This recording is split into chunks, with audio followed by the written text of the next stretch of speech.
Anyways, with that, let me just share a couple things that have been really encouraging. I just want you guys to know that we've been doing the Community Care Fund during this season, I think for the last 6 months now, and we've handed out close to $10,000. I don't know the exact number, but we're hoping that continually as we move on after this, that we're going to still do the Community Care Fund because we realize such a great opportunity to bless the community. So I just want you to know that your money has gone to people in this church and outside this church that are in need, to people that believe in Jesus and are yet to believe in Jesus. So we're making a difference with the Community Care Fund, so I want you to know that. And then, of course, it's always great to make budget. For the month of August, we made budget as a church. And again, it's kind of one of those sensitive topics to talk about. I want you to continue to pray and kind of look at that area as an act of worship also, to continue to give faithfully to the church. And so good job. Thank you, church. You guys know that Tom is going through a really difficult time. Tom and Sue Weinrob.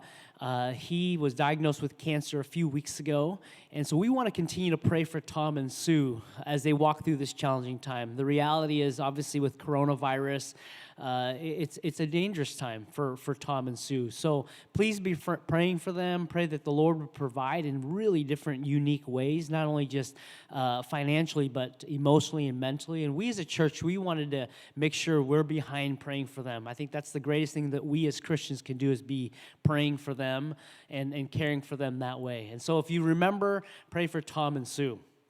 Kind of a fun update also is I get to hang out with Frank and Frankie. I make quick little pit stops into his place.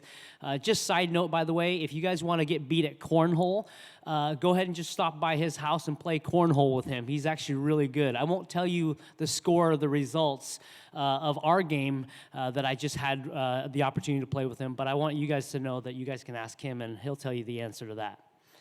But his PSA levels have gone down. You know what? I really believe that God does great miracles.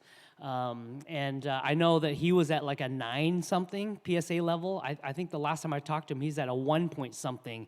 And so even the doctors are just like, this is crazy. He's on borrowed time, and we know that the Lord sustains people. And so that's just such a cool thing to be able to have someone in our church walk by faith and see really cool things happening. So again, that's just really encouraging to know that the God of the universe is doing neat things in our church. And then Al, I think this last week, he went in for testing and everything has come back negative, and so that's a praise. I know that most of you have been praying for Al. He checked himself in the hospital and came back out, and everything was fine. They couldn't figure it out, but then he went back in for results this more testing, and everything was good there. So that's really encouraging, Al. I just want you to know that during this time also community groups are happening. They're on the website and the Facebook page. And so just so you know, I'll give you a quick little example. Ours meets every week. We meet all together as adults, and then every other week we've been meeting all women or all men. And then once a month on a Saturday, we meet together as a whole family. So we met yesterday, and it was basically focused on the kids. And so we asked them all these questions, how they're doing, and what did they enjoy about the summer, what are they looking forward to. And then we played a really fun game. And it was just really kind of a neat way to get the kids really involved, because I know that right now they're on Zoom a lot for school. And so as a result of that could be a really challenging time to be on Zoom also for different things revolving the church. But I think just, again, be creative with your community group. And then for those of you that are not a part of a community group, I would encourage you just at least check it out. And then I wouldn't go just once. I'd go a few times, because sometimes you can hit it on a bad week and you might not want to come back. So I'd encourage you to do it a few times. Some of the other things that I know the elders are talking about so that you guys can be updated on is we're continuing to kind of build out some of the things that we're doing as we come back to service and the leadership of the church. We want to continue to grow kind of in the sharpness how we do things. And you'll notice even today we're going to do things just a little bit different structurally.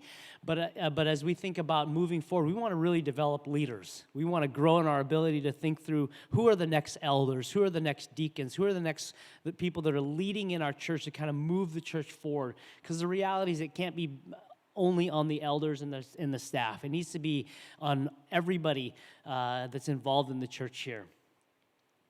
And so we're working through those things. I know some of you guys know this, but the Commons is open. And so those of you that are watching from home, we really want the Commons to be a really, really kind of tight space. And what I mean by that is a space that if you are, have the possibility to be, if you're compromised or if you're older and you feel like, man, I want to go to church, but I'm not quite ready to go to the main kind of service in the sanctuary. We've opened the Commons. If you know you've been socially distancing, you haven't gone out and you're really kind of more nervous about it, we've made that place to be even extra safe. And so I just want you to know that. And I forgot to bring the wristbands today, but we're having wristbands for it, just so that the reality is if you want to wear a certain wristband and you're like, please stay a little bit further, we're going to have that available for you starting next Sunday when I bring it. And then one last announcement I want to make is I know that this season is long, and I know that there are things that each of us are wrestling through. If you don't have anyone to talk to, would you just email the church? And we would love to help you find someone to be able to talk to. If there's financial needs or if there's social needs or mental needs or anything, would you do that? Would you not fight any of these battles alone? The context of the church is that we were to fight these battles together. And so I just want you to know that we will try to bend over backwards to figure out if there's any needs possible.